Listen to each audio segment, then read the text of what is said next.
I am so hungover that I am just gonna lie here like a sloth. With my sloth.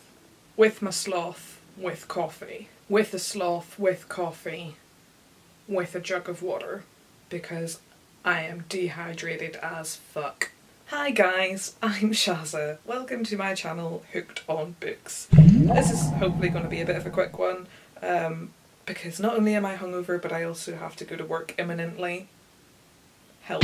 So this is going to be a bit of a booktube rereadathon update. If you don't know anything about that, I'll link all the details down below. So for January I have completed the 2 challenges.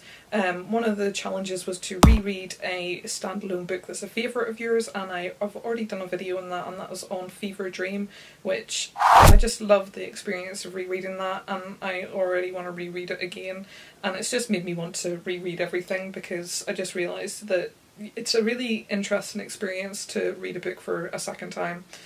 So if you're interested in my thoughts on that amazing little book, then please check that out. I will link that somewhere. The second challenge was to reread a book in a series, and I did 2 books for this actually. So I reread The Chamber of Secrets, but I did it in the illustrated edition, which is over there, and I'm going to have to reach.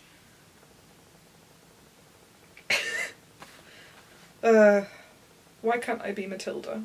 So I read. It's so heavy. Why is everything so hard?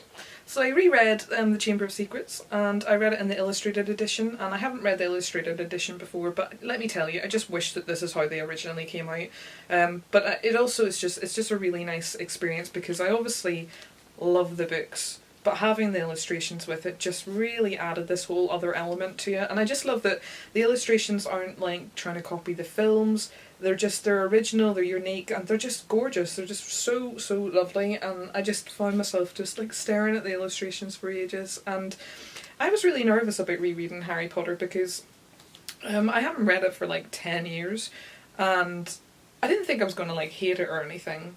But it is interesting because reading it, it's funny to me because it's so easy to read, and that's not something I really remember from before.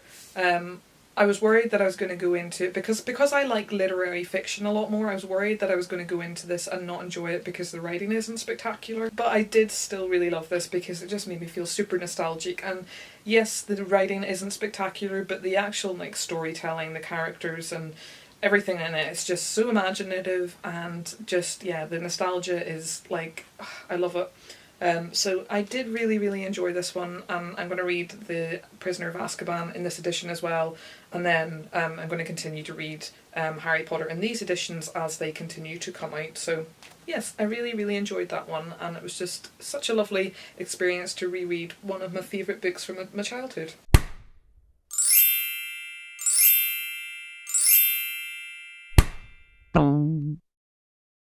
I also listened to an audiobook of The Lord of the Rings, The Fellowship of the Ring, and I read this when I was younger, and quick drink break, sorry.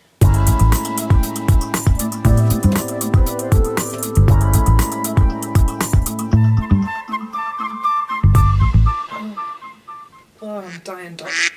So yeah, Lord of the Rings, when I read it when I was younger, I really didn't like it, and I know that's kind of sacrilege to say because it's kind of one of the most well-respected fantasy series that is out there, but I didn't enjoy it, and I don't think it's that rare as well. I feel like there's a few people that I've met that aren't that fussed on it, but the majority of people absolutely love it. I really like The Hobbit, but I do feel like The Hobbit is definitely, you know, more suited to kind of maybe a younger reader. So I think I just read The Lord of the Rings at a time in which the language was too difficult for me. So I thought it would be interesting to give that another go and see if I liked it more. Because again, I love literary fiction as an adult, and Tolkien's prose is really sort of lyrical, and I just sort of thought I might really like that at this age. So I gave it another go, and I did enjoy it, but I still don't really love it. I think listening to it on an audiobook was maybe a mistake because there's so many songs, and I just could not be arsed to listen to another bloody song because the person that's actually reading the book is obviously singing the stupid little songs, and I was just like, ugh. Because it's the kind of thing that I kind of read, skim over those little bits, and just want to read the story. Yeah, I didn't massively love it, but I definitely liked it much more than I did when I was younger, so I want to continue with the series. I might actually get the physical books. I still stand by the fact that I think The Hobbit is better, and it's, to be honest, it's the only time that I ever say this. And again, this is probably really sacrilege to say, but I actually think that the Lord of the Rings films are better. And I don't feel that way about anything else. I still respect it and still think that it's great writing, it is a good story, but for some reason there's just something a little bit dull about it. Maybe it's me. I think it's probably me.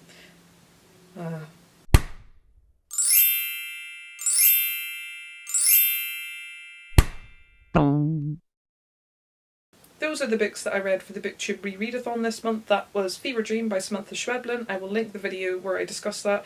The Chamber of Secrets and The Fellowship of the Ring. I also reread a collection of short stories because I just kind of was really getting into the rereading, and that was The LOTR and Other Stories by Shirley Jackson. Shirley Jackson is fantastic. Those stories, they're so bizarre because there's something really unsatisfying about them, but that's not... that sounds like an insult. I feel like I do this a lot. I say things and they come across like an insult, but actually I kind of like the unsatisfactory aspect to the stories. There's something really bizarre about how she writes, and I love it because she talks about such ordinary things, but there's something really, there's this sort of underlying sinister tone to the ordinary things that are happening. It's bizarre, and she really writes female characters fantastically. They're so interesting and so bizarre, and just I love getting inside their minds, so I really enjoyed that as well actually. The challenge for February is to reread a book that you read for school or university, and I've decided that I'm going to read The Left Hand of Darkness by Ursula K. Le Guin. One of my favourite books. I read this for my dissertation at university, so I'm really looking forward to rereading that, especially given the fact that she actually really recently passed away, which I'm devastated about. I think she's like an absolute genius of a writer, and yeah, this book is brilliant, so I can't wait to reread it and chat to you a little bit more about that next month.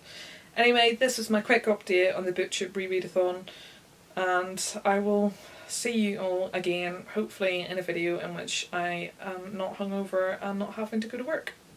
Thanks for watching guys, see you again soon. Bye.